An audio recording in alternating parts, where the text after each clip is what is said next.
my belief is that we all serve and we're all in service.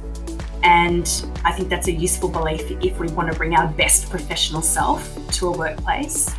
And secondly, customer service is less about what we're doing externally and more about who are we being in each and every moment. Welcome to Ultrahabits. Here, we go under the hood with our guests to unpack the minutiae and to understand what processes and systems they engage or research that result in ultra-enhanced living.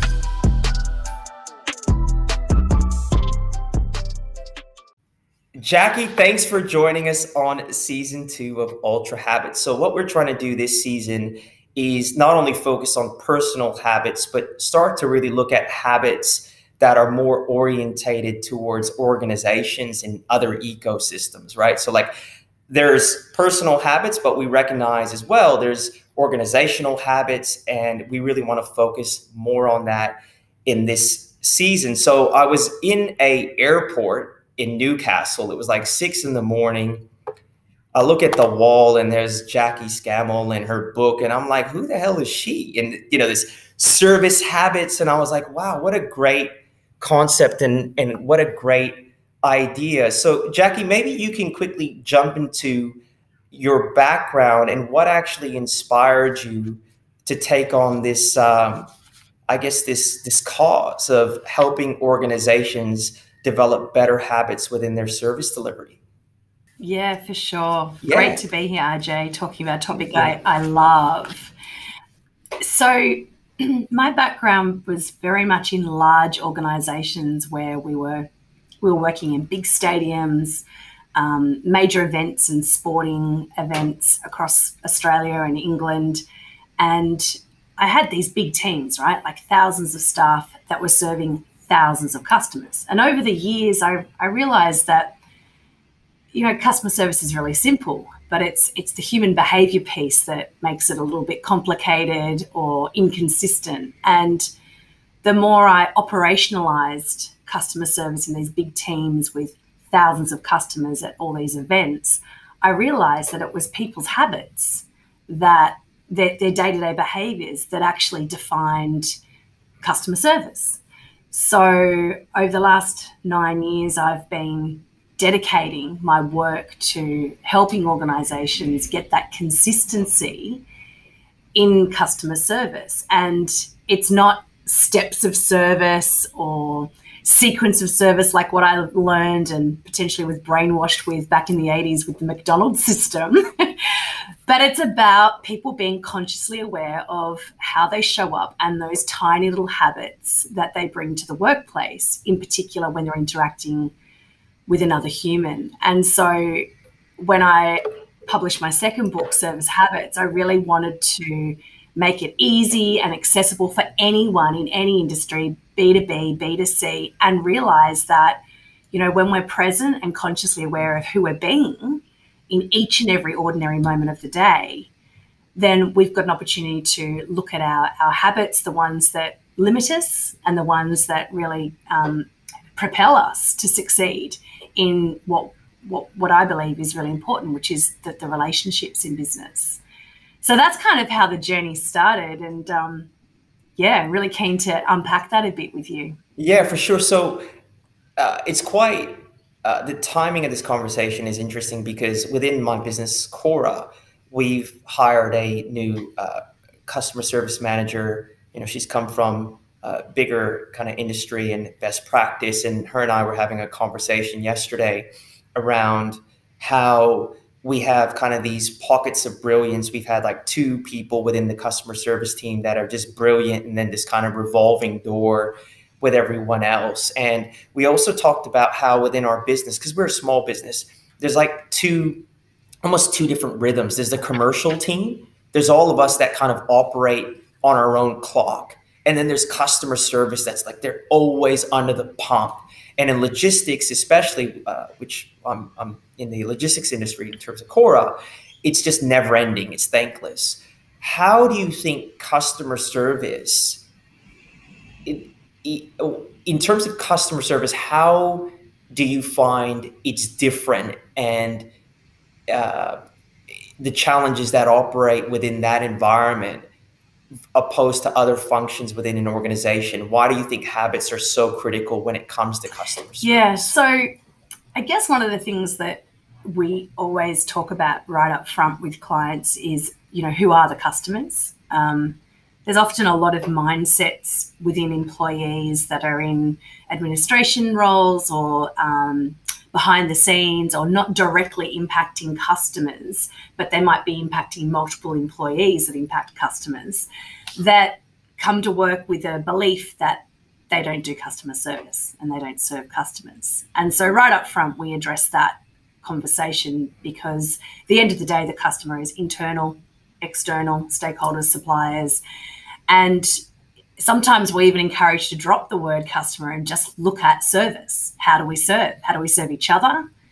How do we serve anyone that touches our business, our brand, our products, our services? And then once we address that mindset and that belief, and we realize that at the end of the day, if you're in business, you're in the business of relationships, which means you're in the business of service, then everyone's on the journey, right? And then there's a whole of business approach. And so for sure, what you say, typically customer service employees, people that are at the front line, call centers, people that are dealing day in, day out with, responding, first call responses, responding to needs and challenges that come up. I reckon there is definitely a different tension for those people in a day. And, we used to get taught back in the 80s and the 90s in the McDonald's system that you're on stage, it's a performance. And that's a useful belief until it's not. And so one of the things that we really encourage is for people to give 100% each time. And so this is where the practice of mindfulness, the practice of being present, the practice of self-regulation, managing your energy, managing your stress responses become paramount, particularly for people that are serving literally many, many tens, if not hundreds, in my case, sometimes thousands of customers a day in some of the places that I worked years ago. And so it's about managing yourself and knowing that in this moment, this human, this customer, this person that's here to receive said product or service from me, they need to feel like the most important person right now. They need to feel like they matter. So what do I need to do as the person on the other end of the phone or the other end of the email or the other person on the other side of the counter to make them feel that? And so this is where service habits becomes so interesting, because we've got to become aware of who we're being, how we're showing up, and not just on a Monday at 8 o'clock in the morning or on a Friday at 5 o'clock in the afternoon, but in every moment that we interact with another human. So I guess the two key points there is, firstly, my belief is that we all serve and we're all in service. And I think that's a useful belief if we want to bring our best professional self to a workplace. And secondly, customer service is less about what we're doing externally and more about who are we being in each and every moment.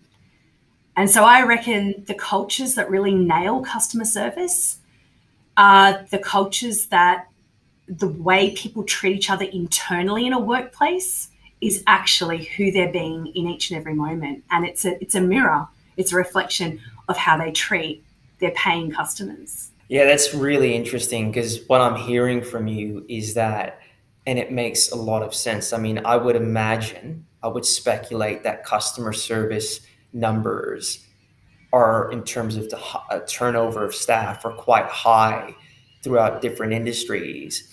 And I would imagine a large part of that is due to stress and a lack of ability to cope. So what you're saying is the shift initially needs to be internal, right? And getting the hearts and minds right of your staff first before then focusing external. And the other thing I'm hearing you say is that, and I 100% agree with this, is that a lot of the times in firms, internally facing roles are like, well, that's not my job. the customer, dealing with it. And what you're saying is, no, ultimately, we're all in the business of business, and everyone needs to have the attitude of service, whether internal, external stakeholders, right? Spot on. And, you know, the first habit we teach is choose to serve. And it's all about beliefs and mindset, that when we work with humans, we're not robots.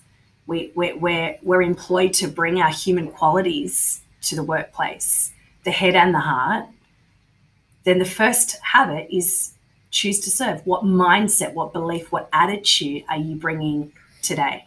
And let's build muscle around strengthening and developing that to best serve you first, so then you can show up and bring your best self to others. It's interesting because my observation of customer service and people that are career customer service people is many times these are people that give themselves a lot to others.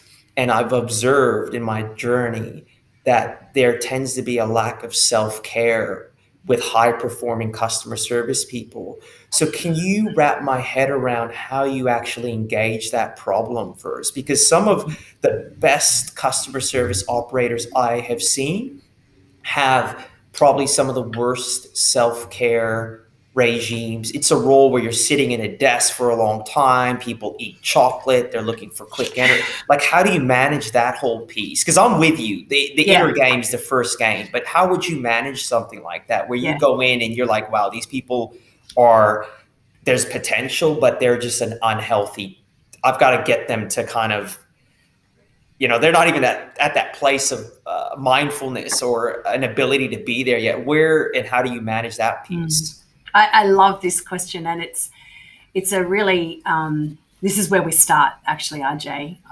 This is absolutely where we start. You know, the two common problems that I'm hearing at the moment, and the two requests I'm getting from a lot of clients is, first of all, Jackie, we're seeing an increase in grumpy customers, stressed out customers, and we need to know how to manage that, you know, in a more resourceful way.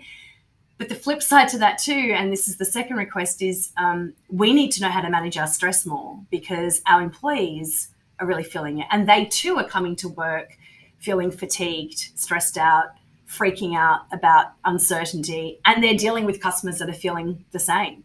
So there's this cycle, you know, and one of my philosophies is if a business is taking care of its people, they will take care of the customer.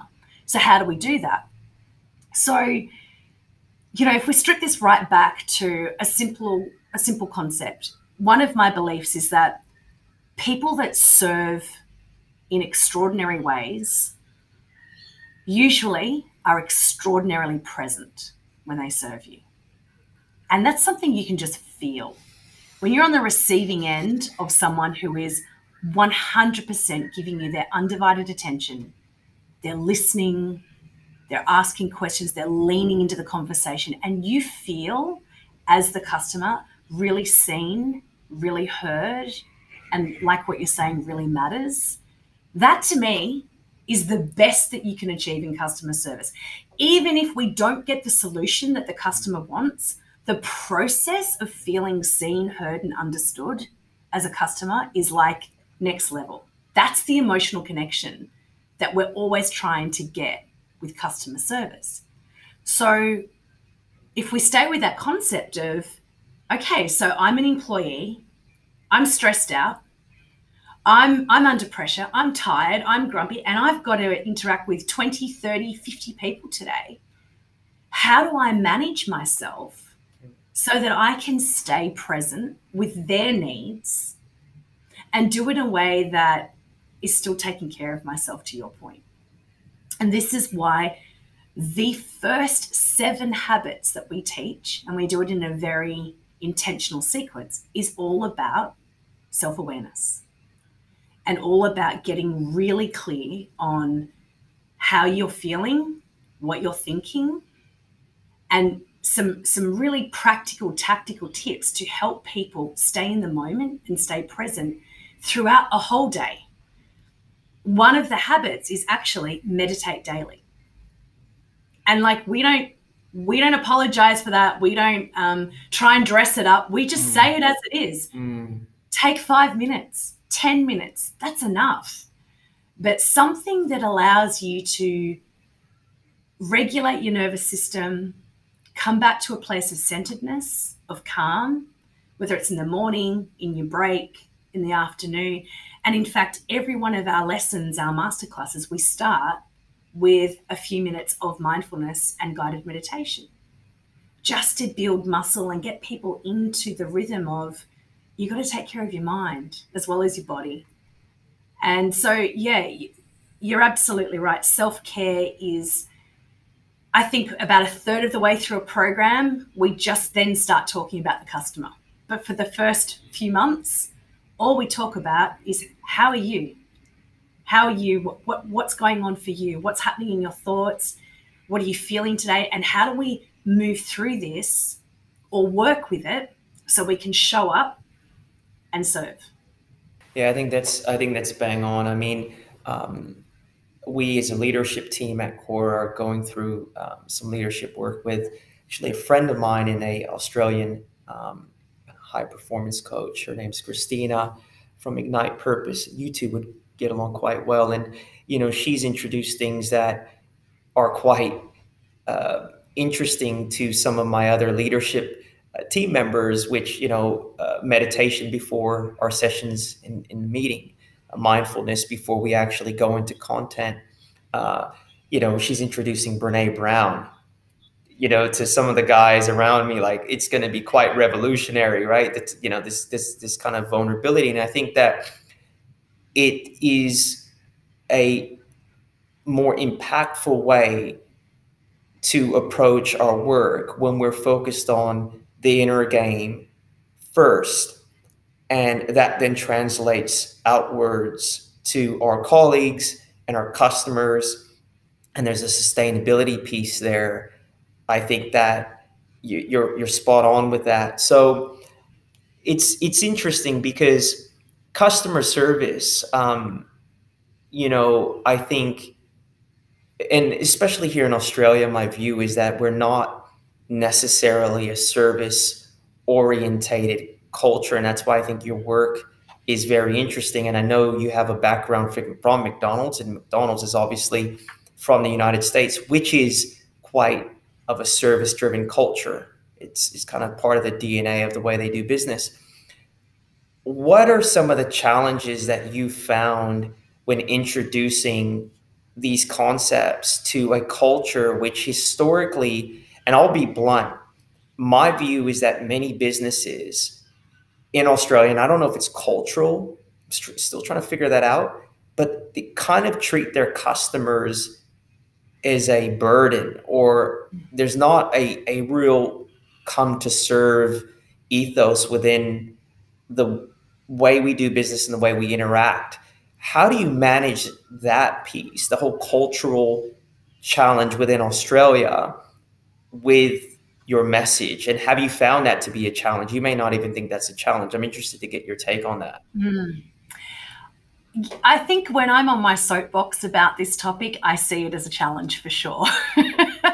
And I think that, having spent time in other countries, I definitely feel that we don't have that respect and love for customer service in this country the way I've seen it in other countries. And who knows where that's come from, if it's attached to, our labor and the way we pay people, if it's attached to some of our beliefs and conditioning around, lower entry roles not being valued. I don't know. And I do see pockets where that's not the case. But I think, if I can be really blunt here, humans, we typically are interested in things that affect us first and foremost. So the way I navigate this message with companies is I just make it all about them, the individual. And again, change the narrative. So rather than, fixing customer service or making it about the customer, and this kind of sounds a little counterintuitive, but it's like, actually, this is all about you. Let's let's make sure that you're loving coming to work, enjoying the work you do, that you see it as a joy and not a job, that you feel that you're creating meaning, not just making money, you know, and bring an element of some of those things that, you know, we would be referring to with like Maslow's hierarchy of needs. Like let's lean into people's sense of belonging, sense of purpose. Let's lean into that. How do we evolve and transcend as a human? What do I need in the workplace to feel like I'm adding value and feel like I'm having an impact each day? And so the narrative with the employees that go on the journey, the learners, if you like, we just make it all about them. This is all about you and making your life easier, making you happier, making you feel more fulfilled. Oh, and by the way, the person that's going to benefit from this other than you is the customer. And it's almost like the secondary benefit, even though the very purpose that we're there to work with behaviors and culture is for the customer. But I think the prescription is let's focus on employees. So, you know, it's like if we were to take a selfie, you know, a photo of each other right now before we upload it on social media, I will check out myself before I check out you, right? Like we're always interested in what's in it for me. How do I look? What am I going to gain? How am I going to be better by investing time in this program or learning these habits? So we've learned to make it all about the individual that's going on the journey and really lean into the benefits and the why of each habit before we get to, and this is how you do it. How have you found technology has played a part in customer service? Do you find that businesses are realizing that technology is not going to replace humans and they're going back the other way? Or do you find that increasingly companies are looking at digitization and they're wanting to understand how to overlay that with good old customer service? I guess, what's your view philosophically of the role of technology with customer service? I think we've got to be really careful. I think that there's a danger in becoming lazy. I think there's already elements of that being seen in different industries and geographically where people are placed at the moment and the impact that the last 12 months have had on them. You can see lots of new habits forming unintentionally. And I think I'm encouraged and inspired by certainly clients of mine and other companies that I speak with who are aware of this and are encouraging, wherever possible, video cameras on, good old-fashioned pick up the phone, let's have a conversation, or please God, a face-to-face conversation in some cases, given the current times where that seems really challenging in parts of the east coast of Australia right now. So I think that it varies on people's level of awareness and appreciation of how important, you know, that the human side of things are. And look, my belief is that service is absolutely human. If we are employed as humans to serve humans, then we've got to harness and nurture those stunning human qualities that we have that no AI, kiosk, digital platform or robot can replace. I mean, technology is incredibly clever and it's absolutely saved me in the last 12 months for many reasons. And yet there's nothing better than being on the other end of the phone with a human who really hears you or asks how your family is or, you know, remembers that quirky part of a conversation from a month ago and genuinely shows interest and care. These things, we're wired for connection. This is the stuff that makes us human. And I think that we've got to be very careful not to lose these soft skills, these skills of the heart that are absolutely driving the emotional connection in customer service. You know, there was a report, RJ, that came out in late 2019 by Deloitte that said in Australia that we have a soft skills crisis in this country. So, you know, fast forward 18 months, 2 years from now, who knows what those stats are, and I'm really keen to track that down because I'm sure a lot has shifted. But they referred to a multi-million-dollar gap of the skills of the future that this country needs by 2030 and where we are today. And a lot of those skills were being sought offshore. And, you know, the report was incredibly informative, you know, and it talked about skills like common sense, good judgment, empathy, problem solving.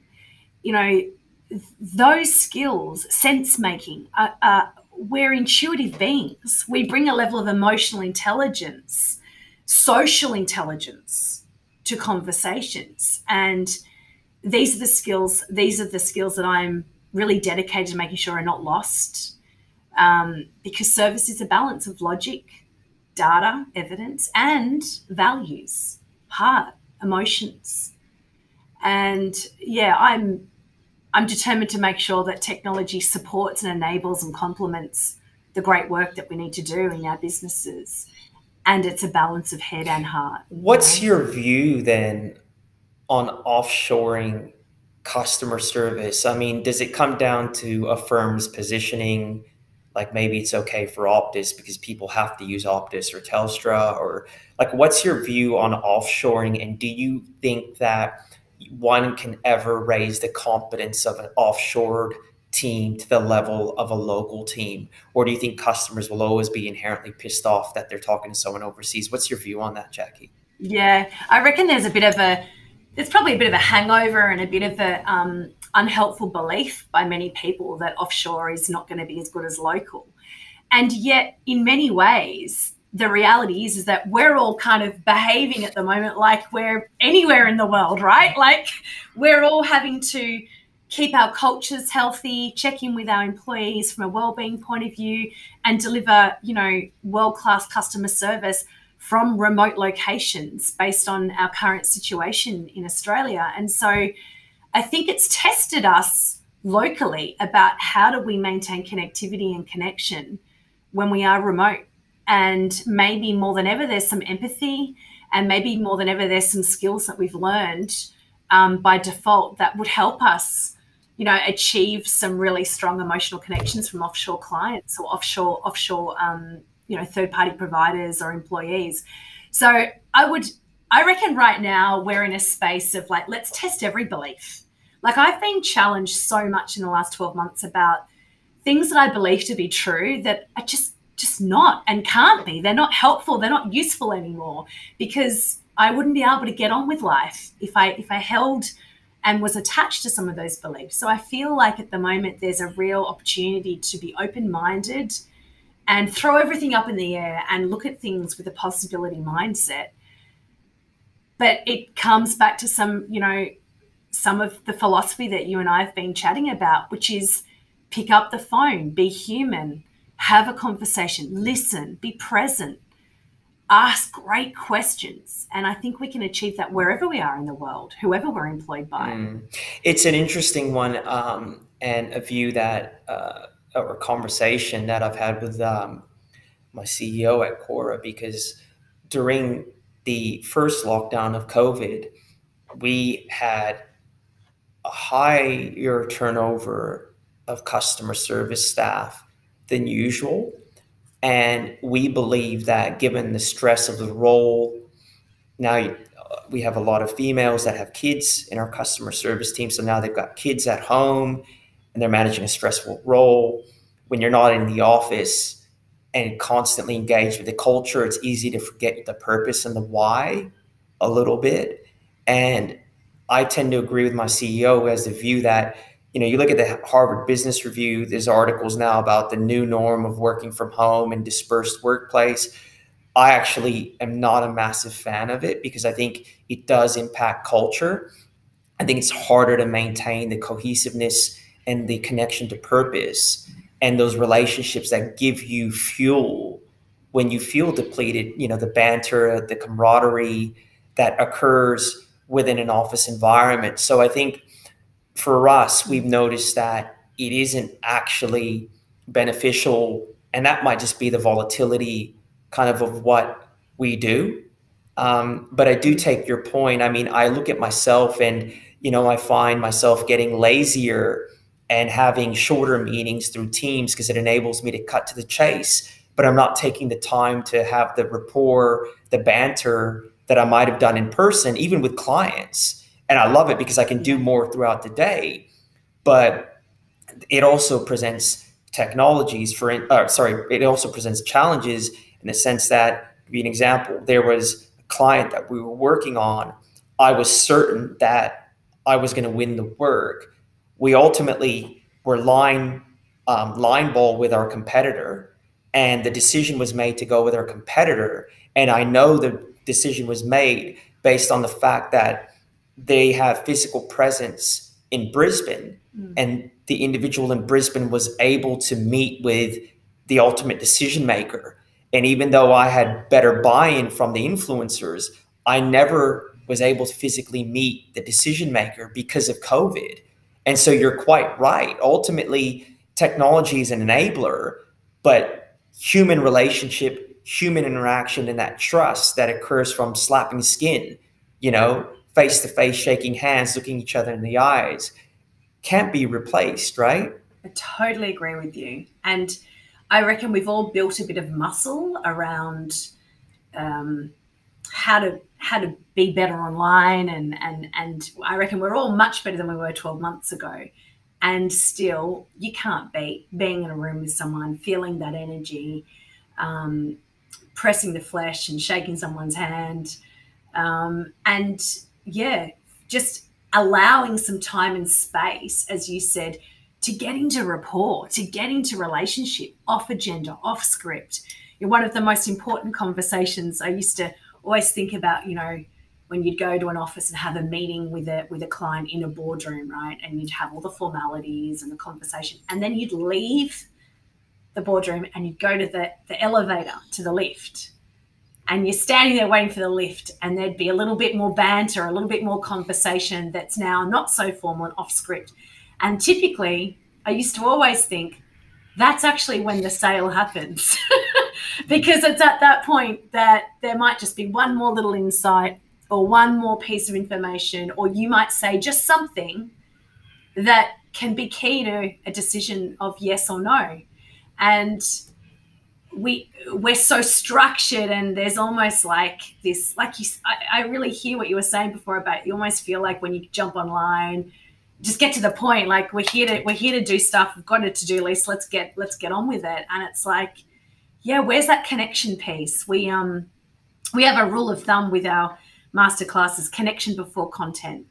And so for the first 15 minutes or so of any masterclass, it's about the humans. Checking in, how you're feeling, what are you noticing? We do a mindful, activity or a mindful moment, and just really land. And then we get into the conversation about what we're here to do. But that takes discipline, and that takes a commitment from us as facilitators. So I think even if people are listening to this as leaders, leading small teams, large teams, whatever it might be, there's an element of bringing some structure to these technical meetings, these online meetings that enable you to keep that connection up, in lieu of being in an office space and having a corridor conversation or a water cooler conversation, or making someone a cup of coffee just to say, hey, I care. How you going? What's going on today? It's just, I really hope we don't lose those things, RJ, because to me that's is what I feel is very much impacting people right now. And I don't even know if people are aware of what they're missing out on, but I can certainly see it. I think you're in a unique position because of the changing and disruptive nature of COVID. I think a lot of businesses are accepting subpar engagement with their staff and customers. And they're like, oh, look, it's okay because the world is chaotic. And I think firms that look at this as an opportunity to leverage good customer service to create a competitive advantage are firms that are going to thrive. And I think you're in a unique position to deliver that, because it's now about, well, who can find the secret sauce of managing the complexity of COVID whilst being customer centric in a dispersed, kind of inconsistent environment. And I think the businesses that are thinking about that are in a better place to win in their market. So companies that are thinking like this right now, in your experience, Jackie, is there a theme within those organizations? Are they usually experiencing really bad like, why do you find people typically come to you? Is customer service core, or do they think it's core but they're not delivering it? Or are they typically businesses with horrible customer service teams, or are they businesses typically positioned at the premium end of town? Like, do you find themes within the prospective businesses that you deal with? Yeah, I do. And what's really interesting, RJ, is that we're across 8 different industries. We were literally working in finance, health, mining and resources, sports teams, entertainment, retail. So it's crazy how diverse these businesses are, and yet they've all got the same challenges that they see and therefore opportunities. So they're all looking for, and I would say these in my language, they're all looking for more engaged employees and more loyal customers. Mm-hmm. That's like the simplistic, common theme. What they're charged with, whether it's strategically or organizationally, is typically these organizations have got clear strategies or KPIs that they know they need to achieve, and they're not sure how to do it when it comes to the human part of it. Mm-hmm. So the human part of it is that they've got, let's say they've identified in their culture that they're tolerating behaviors, and they don't want to just continue to tolerate behaviors. They want to encourage certain behaviors. And so how do we do that? They ask. They typically are very good at rules and compliance, and most of the organizations that we work with, they've got the competency, they've got the capability, they're incredibly process driven, and their people are compliant and follow the rules. But there's this common sense, emotional and social intelligence piece that they're like, we haven't dedicated time to this, we're not developing people in this, and we're seeing that this is letting us down. How do we address that? And one of the other challenges, which we've kind of touched on already, but it keeps coming up, is the businesses that are coming to us want the whole of the workforce to think service. So just on that, you're not necessarily only engaging the customer service team then? No. Okay, right. Not at all. In fact, one of our non-negotiables when we work with businesses is that we start with the CEO and we work through all layers of the business. So it's top-down approach. Totally. Yeah. Right. Because, imagine being on a customer service team frontline and we're following a certain way, and that's not being endorsed and supported from head office, for example, or from an executive team. No transformation journey is going to stick if the leadership team aren't going on a similar journey. So, yeah, it's very much, these are the common things, the desire to take everyone on a journey. We want everyone to think more about the customer. We want that to be in their mindset each day.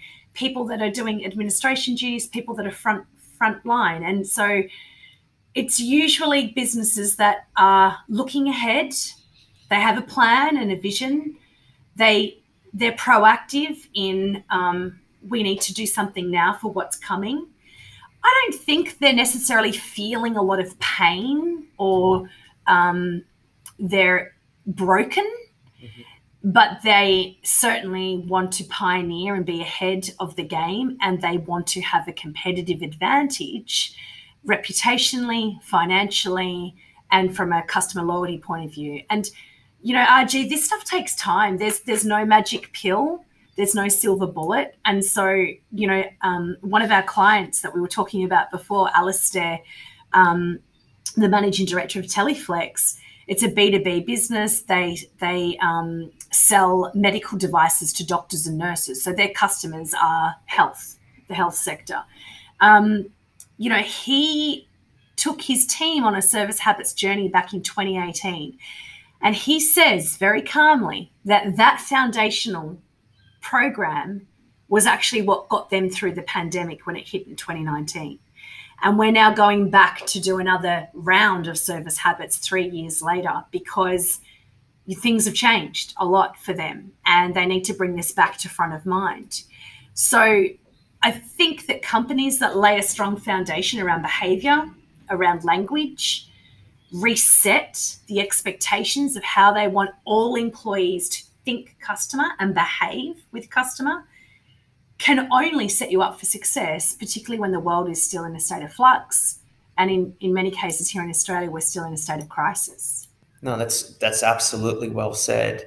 And something that I'm going to talk to you more about offline for our business here, because I think even in the kind of SME space, especially in such a volatile industry like logistics, which is essential.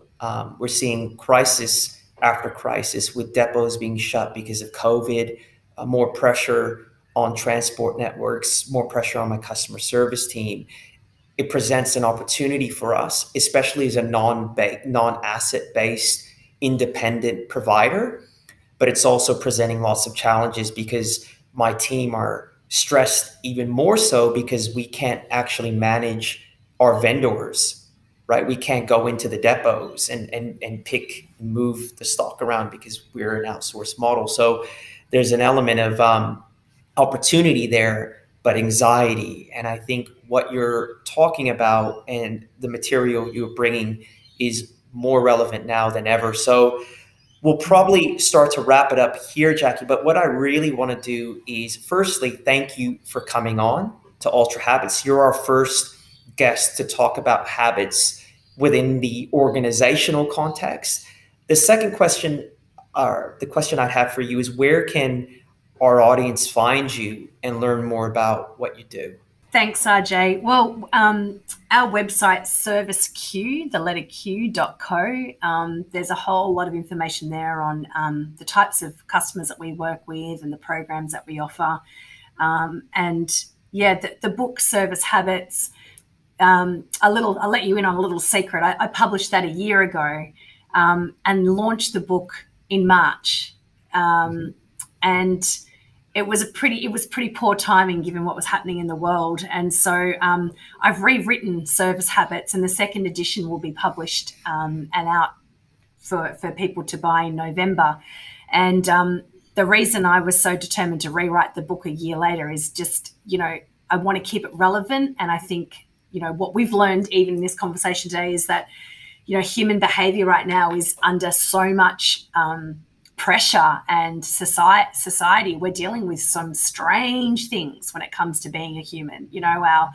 Our behaviors have been forced to change in many cases with, community and society, and even going to a supermarket, like all these things like mask wearings and social distancing. And so I felt that it was important to update the book given so much has changed in the world. So Service Habits second edition will be out in November, and I'd be really happy to get a copy to any of your listeners and engage in a conversation further with them about that, because I really believe this is not only a great discussion point for businesses for customer service, but it can really address employee well-being as well. And it sort of meets that sweet spot at the moment to help people be more resilient and look after themselves that are serving people each day.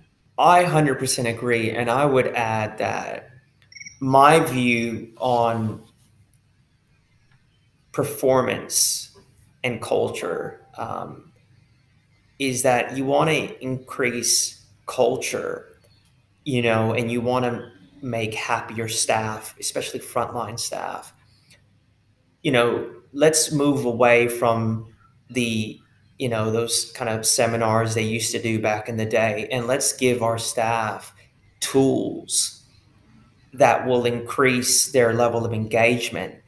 And let's shift the needle on high performance. That, to me, is the answer to apathy, right? You give tools and educate and skill up your people with tangible stuff they can do in their day versus the hoo-ha of, bringing a external speaker for a day and rile them up, and then tomorrow they're back in the trenches and realities hit them. They're sitting in front of their desk and screamed at. And I would also add that in a world that's already digitized and becoming increasingly more digitized, the connection between each other is going the other way. Like, people are commoditizing each other even more so than we probably have, because we're in a technological era. And so I think what you're doing is you've got a cause that is moving us back towards the human element of connection.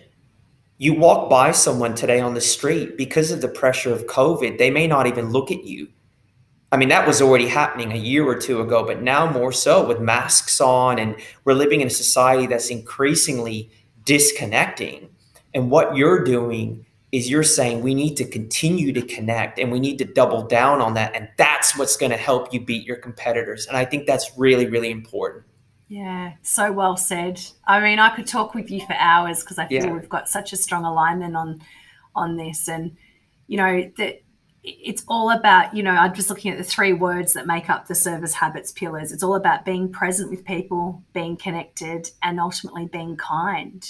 And my work does never feel like work each day. When I get up, I feel like this is worth writing about, speaking about, training and educating people about, because I think we all need to remember some of these simple things and not lose sight of what makes us so beautifully, stunningly, uniquely human, and hold on to those qualities.